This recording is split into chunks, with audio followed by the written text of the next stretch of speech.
Les amis, je ne vous ai pas dit. Au Yémen, on assiste à un match de football. C'est-à-dire que ils ont mis des écrans.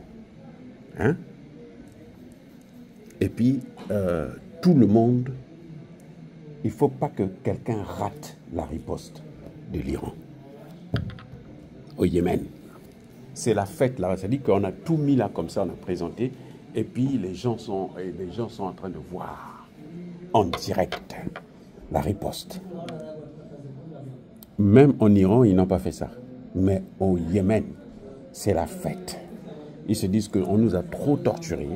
Maintenant, nous, comme celui qui nous a fait du mal, on est en train de le frapper. Nous voulons voir comment il va tomber. Les gars ont une nouvelle bombe qu'ils appellent... comment on appelle ça? Caï quelque chose. Hein? C'est-à-dire que c'est orichnique des Iraniens. Caïbar. Caïbar. Ils ont dit, si nous on passe par ça, si on utilise ça, vous allez voir ce qui va se passer. Ils ont décidé, c'est-à-dire que l'Iran ne reçoit plus les appels téléphoniques de l'étranger. Des pays qui appellent l'Iran à la retenue. Ils ne reçoivent plus. Non, non, ce n'est pas leur problème. Ils ne reçoivent plus. Et ils disent qu'ils doivent venger la Palestine, ils doivent venger le Liban, ils doivent venger la Syrie. Oui. Quand Netanyahou appelle la population iranienne à se soulever, et il dit que lui, il est avec eux, les amis, il ne dit plus que vous avez une arme, que votre pays est en train de fabriquer une arme, c'est ça que je veux détruire. Non, il ne dit pas ça. Hein. Il ne dit pas ça. Il ne dit pas ça. Il dit maintenant que non, le gouvernement-là, c'est un gouvernement criminel. Il n'est pas démocrate, il n'est pas ceci, il n'est pas cela. Il faut le faire partir. Donc ensemble, vous et moi, on va le faire partir. Exactement ce qu'ils ont fait au Liban. Les Libanais ont sacrifié le patron du Hezbollah. Oui, avec un tel discours. Mais vous croyez que les Iraniens n'ont pas vu ça? Les Iraniens aussi ils sont toujours bombardés depuis 20 ans, 25 ans. Ce que vous avez vu là, ce n'est pas la première fois. Hein. C'est tout le temps comme ça. Quand ils bougent un peu, on voit qu'ils commencent à aller. Et donc maintenant, c'est devenu comme un jeu. C'est pour ça que l'Iran n'accepte plus les appels. Quand vous disiez pour un appel à la retenue, il ne prend même pas. On a fermé les lignes téléphoniques. Mais pour le gouvernement, c'est incroyable ce qui est en train de passer. Le gars veut voir Poutine. Il dit non, il faut qu'il parle avec lui.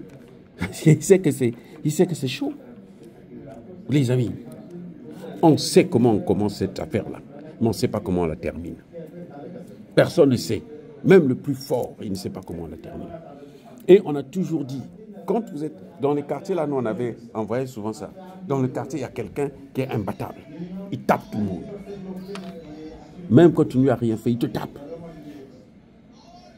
Un jour, vous voyez quelqu'un qu'on considérait comme un petit, ou bien quelqu'un qu'on a tapé tout le temps, fait le taper tout le temps.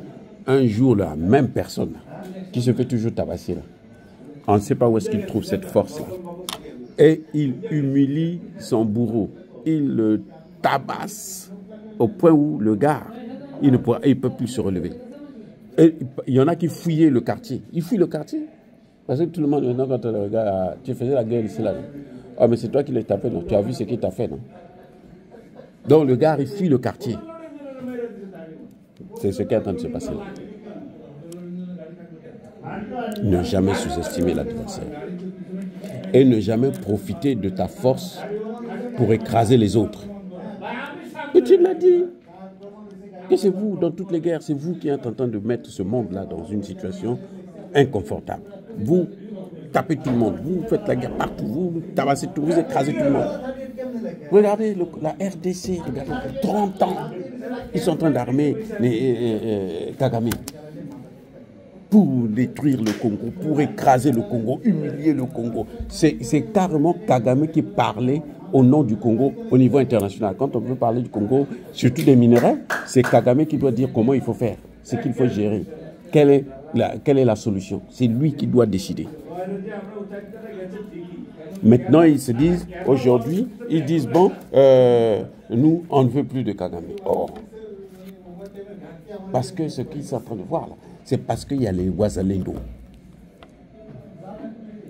Les Ouazalendo, là, si le gouvernement avait pris l'initiative de les encadrer maintenant, de leur donner la formation, de leur donner des armes, mais ils seraient rentrés. D'ailleurs, ils ont dit qu'ils vont rentrer.